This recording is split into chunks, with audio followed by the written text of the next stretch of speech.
തല്ലുമാലയ്ക്ക് ശേഷം നമ്മുടെ ഖാലിദ് റഹ്മാൻ ഡ്രൈവർ ചേട്ടായി സംവിധാനം ചെയ്ത് വന്ന സിനിമയാണ് ആലപ്പുഴ ജിംഖാന. ഇതിൽ ഇപ്പോൾ സ്പോർട്സ് മൂവി എന്ന് പറയുമ്പോഴേക്കും അത് ഒരു ക്ലീഷേ ടെംപ്ലേറ്റ് പരിപാടിയാണ്. അതിൽ പുതുമ കൊണ്ടുവരാനൊക്കെ ഭയങ്കര ലിമിറ്റേഷൻസ് ഉണ്ട്. ഉള്ള സാധനം വെടിപ്പായിട്ട് ആൾക്കാരെ പിടിച്ചിരുത്തുന്ന രീതിയിൽ ബോറടിപ്പിക്കാതെ എൻ്റർടൈനിങ് ആയിട്ട് കൊണ്ടുപോവുക എന്നുള്ളതായിരുന്നു ഇതിലൊരു ടാസ്ക് എന്നുള്ളത്. അത് വൃത്തിക്ക് ഈ സിനിമ ചെയ്തിട്ടുണ്ട്. എസ്പെഷ്യലി ഇതിൻ്റെ സിനിമാറ്റോഗ്രഫി ജിംഷി ഖാലിദ് അന്യായം. ഇതിൽ ബോക്സിങ് ഒരുപാട് സമയം ഇടിക്കൂട്ടിലുണ്ട്. നമുക്ക് ഇത് കണ്ട് ബോറടിക്കുന്നില്ല. ഇപ്പോൾ മറ്റേ റെസ്ലിംഗ് പോലത്തെ ഒരു സാധനമല്ലല്ലോ ബോക്സിങ് ഇടി മാത്രമല്ലേ ഉള്ളൂ. അപ്പോൾ ഇടി കുറേ നേരം കഴിയുമ്പോൾ നമുക്ക് ഒരു ബോർ ഫീൽ ചെയ്യാനുള്ളൊരു സാധ്യത ഉണ്ട്. അത് ഭയങ്കര വിദഗ്ധമായിട്ട് ഇദ്ദേഹം സിനിമാറ്റോഗ്രഫിയിൽ മെയിൻറ്റെയിൻ ചെയ്തിട്ടുണ്ട്. സിനിമാറ്റോഗ്രഫി ആണെങ്കിലും അതിൻ്റെ അപ്പം കൊടുത്തിരിക്കുന്ന ആ ഒരു സ്കോർ, വിഷ്ണു വിജയുടെ സ്കോറാണെങ്കിലും ഓഡിയോഗ്രഫി ആരുടെ വിഷ്ണു ഗോവിന്ദ്, അത് എല്ലാം കിട്ടില്ല. പിന്നെ പയ്യന്മാരെ കേസ് ഞാൻ പറയാം, ഇത് OTT വരുമ്പം ഇതൊക്കെ ലാഗ് അടിക്കുമെന്ന് എനിക്കുണ്ട്. തിയേറ്ററിലെ ആംബിയൻസിൽ ഒരു കിട്ടില്ല തിയേറ്റർ എക്സ്പീരിയൻസ് ആയിരുന്നു ഈ ബോക്സിങ് രംഗങ്ങളൊക്കെ സമ്മാനിച്ചിട്ടുള്ളത്. പഞ്ചൊക്കെ എന്ന് പറഞ്ഞാൽ പഞ്ച് നമുക്ക് ഫീൽ ചെയ്യും, പഞ്ച് കിട്ടണതും പഞ്ച് കൊടുക്കണതും ഒക്കെ. ഈ സിനിമ 4 പേര് അവന്മാരിൽ ഒരുത്തൻ മാത്രമേ +2 പാസ്സായുള്ളൂ, ബാക്കിയെല്ലാം തോറ്റു. നാലെണ്ണം എന്ന് പറയുന്നത് നമ്മുടെ നസ്ലൈൻ, ഇതുപോലെ സന്ദീപ് പ്രദീപ്, ഇദ്ദേഹം ഫാലിമിയിലെ മറ്റേ സഹോദരനായിട്ട് വന്ന ചെറുക്കന് നല്ല റോളുണ്ട്. ചെറുക്കൻ ജീവിക്കുകയായിരുന്നു, അടിപൊളി. അവന്മാർ 4 കുട്ടികളാണ്. ഫ്രാങ്കോ ഫ്രാൻസിസിൻ്റെ ഒരു എലിവേഷൻ സാധനമുണ്ട്, അടിപൊളിയായിരുന്നു.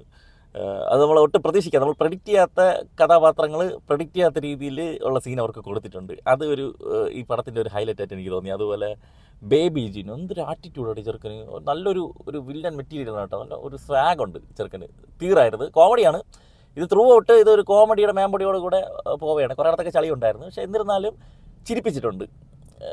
കണ്ടിന്യൂസ് ആയിട്ടില്ല, എന്നാലും ചിരിപ്പിച്ചിട്ടുണ്ട്. പിന്നെ ഉള്ളത് ശിവ ഹരിഹരൻ. ഇവർ 4 പേരും കൂടി ലുകയുടെ കഥ മുന്നോട്ട് പോകുന്നു. പിന്നെ പതുക്കെ നമ്മുടെ ലുക്മാൻ വരുന്നു. ലുക്മാൻ്റെ കോച്ചിങ് ചില കാര്യങ്ങളൊക്കെ കോച്ച് നേരെ പറഞ്ഞു കൊടുക്കേണ്ട ഫുഡിൻ്റെ കാര്യങ്ങളൊക്കെ എല്ലാം കഴിഞ്ഞിട്ട് അങ്ങനെ പറഞ്ഞത്. ഇപ്പം നീ ഇതൊരു പാഠമാക്കി എടുത്തോ എന്ന് പറയാനുള്ള ഒരു സിറ്റുവേഷൻ അല്ലല്ലോ. അത് കറക്റ്റായിട്ട് പറഞ്ഞു കൊടുക്കണ്ടേ, അല്ലേ ഒരു കോച്ച് ചെയ്യേണ്ടത്.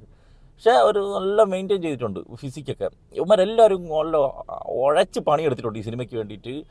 മണ്ണ് നിന്ന് അഭിനയിച്ചിട്ടുണ്ട്, അത് സ്ക്രീനിൽ കാണാനുണ്ട്. പിന്നെ ഗണപതിയെ ഖാലിദ് റഹ്മാൻ പരിഗണിക്കത്തില്ല എന്നുള്ള പരാതിയുണ്ട്. ഇതിൽ മാറിയിട്ടുണ്ട്, നല്ല റോളാണ്, നല്ല അടിപൊളിയായിട്ട് ചെയ്തിട്ടുണ്ടായിരുന്നു. അങ്ങനെ ഇവർ ഇതിൻ്റെ പരിശീലനത്തിന് ബോക്സിംഗ് പഠിക്കണമെന്നുള്ള ആഗ്രഹമായിട്ട് വരുന്നു. ഞാനിത് കഥ പറയണല്ലടാ, ഇതിൻ്റെ ടെംപ്ലേറ്റ് ഇത് തന്നെ സംഭവം. ഇതിൽ കഥയിൽ വലിയ കാര്യമൊന്നുമില്ല, കാര്യമായിട്ടുള്ള കഥയോ വലിയ ഒരു സംഭവങ്ങളോ ഒന്നുമില്ല. കാണുന്ന കാഴ്ചകൾ നമ്മൾ എൻ്റർടൈനിങ് ആയിട്ട് പിടിച്ചിരുത്തുന്നു എന്നുള്ള സാധനങ്ങളേ ഉള്ളൂ. പക്ഷേ ഈ പ്രാക്ടീസ് നടക്കുന്ന സമയത്തൊക്കെ ചിലയിടങ്ങളിലൊക്കെ പടം നീങ്ങാത്ത പോലെയും കുറേ അനാവശ്യ രംഗങ്ങൾ കുത്തിക്കയറ്റി വെച്ചു. കുറേ പ്രേമവും കുറേ ഫ്ലർട്ടിങ് എന്ന് പറയാൻ പറ്റില്ല, സ്റ്റോക്കിങ്, ഇങ്ങനെ കുറേ പെമ്പിള്ളേർ, അതൊക്കെ ചുമ്മാ അനാവശ്യമായിട്ട് തോന്നി. അതായത് കുറേ ഇടത്ത് ചിരിക്കാനുണ്ടായിരുന്നു ഒഴിച്ചു കഴിഞ്ഞാൽ സിനിമ നീങ്ങാത്ത പോലെ ചിലയിടത്ത് എനിക്ക് ഫീൽ ചെയ്തത്. ഫസ്റ്റ് ഹാഫിൽ ഉണ്ടായിരുന്നുള്ളൂ, സെക്കൻഡ് ഹാഫൊക്കെ ത്രൂ ഔട്ട് എൻഗേജിങ് ആയിട്ട് പോയിട്ടുണ്ട്. പിന്നെ ചാമ്പ്യൻഷിപ്പ് ഫൈറ്റ്, എന്തൊക്കെ ബോക്സിംഗ് പഠിച്ചാലും നടുറോട്ടിൽ ഇറങ്ങി അടിക്കാൻ നിർത്തി ഇതും വെച്ചോണ്ടിരുന്നിട്ട് കാര്യമൊന്നുമില്ല. ടെക്നിക്ക് പഠിച്ചുള്ളത് അത് കണ്ണി കണ്ട സാധനങ്ങൾ എടുത്ത് അടിക്കുക എന്നുള്ള പരിപാടി തന്നെ. ഈ ആക്ഷൻ കൊറിയോഗ്രഫി ഇതൊക്കെ നന്നായിട്ട് തന്നെ വന്നിട്ടുണ്ട്. ആക്ഷൻ കൊറിയോഗ്രാഫർ ചെയ്തിരിക്കുന്നത് ജോഫിൻ ലാലാൻഡ് കൊലൈ കിങ്സ്റ്റൺ പണിയെടുത്തിട്ടുണ്ട്. അപ്പോൾ ഇതൊക്കെ കൊണ്ട് ഈ ഒരു സംഭവം തിയേറ്ററിൽ അത്യാവശ്യം ഡീസൻ്റ് ആയിട്ടുള്ള ഒരു എൻ്റർടൈൻമെൻറ്റ് തന്നിട്ടുണ്ട്. തല്ലുമാല പോലെ തന്നെ, തല്ലുമാല അത്ര വലിയൊരു സിനിമയായിട്ടൊന്നും ഞാൻ പറയില്ല, പക്ഷേ തല്ലുമാല പോലെ തന്നെ വലിയ കഥയോ കാര്യങ്ങളൊന്നും ഇല്ലാതെ ഉള്ള സാധനങ്ങൾ നമുക്ക് എൻഗേജിങ് ആയിട്ട് കണ്ടിരിക്കാം. ഇടയ്ക്ക് ചിരിപ്പിച്ച് അത്യാവശ്യം ഗൂസ് ബംസ് ഒക്കെ അടിക്കുന്നുണ്ട് കേട്ടോ. അവസാനമൊക്കെ ചില സാധനങ്ങളൊക്കെ കൈയടിച്ച് പോകുന്ന സീനൊക്കെ ചെയ്തു വെച്ചിട്ടുണ്ട്. പിന്നെ മറ്റു ക്യാരക്ടർ എന്ന് പറഞ്ഞാൽ നിശാന്ത് സാഗറിൻ്റെ മകൾ ഒരു റോൾ ചെയ്തിട്ടുണ്ട്. കാര്യമായിട്ടുള്ള ക്യാരക്ടറൊന്നുമല്ല, ചുമ്മാ കുറച്ച് നേരം പടം തള്ളിക്കൊണ്ട് പോകാൻ വേണ്ടിയിട്ട്. എന്ന് പറഞ്ഞാൽ ഈ മൊത്തം വീഡിയോ മാത്രം കാണിച്ചാൽ പോരല്ലേ, വേറെ എന്തെങ്കിലും കാണിക്കണ്ട. അതിന് വേണ്ടി കുറേ സീനുകൾ ഉണ്ടാക്കി വെച്ചിട്ടുണ്ട്. അതിന് വേണ്ടിയിട്ട് ഇട്ടിരിക്കുന്ന ഒരു കഥാപാത്രം. അനഘ രവിയുണ്ട്, അടിപൊളിയായിരുന്നു. കോട്ടയം നസീർ, ഷോൺ ജോയ്, അബു സലീം ഹസൻ, സോഹൻ സീൻലാൽ, ഷൈൻ ടോം ചാക്കോ ഇന്ന് കണ്ട 3 പടത്തിലും ഷൈൻ ടോം ചാക്കോ ഉണ്ട്. ഇനി മരണമാസം കൂടി കാണണം, അതിനകത്ത് പുള്ളിക്കാരെ ഉണ്ടോ അറിഞ്ഞൂടാ. പിന്നെ ഈ പടത്തിൻ്റെ എഡിറ്ററും തല്ലുമാലയുടെ എഡിറ്റർ തന്നെയാണ് നിഷാദ് യൂസഫ്. ഞാൻ രാവിലത്തെ ബസൂക്ക പറഞ്ഞതുപോലെ തന്നെ അതിലും അദ്ദേഹത്തിൻ്റെ തുടക്കകാലത്തുണ്ടായിരുന്നു.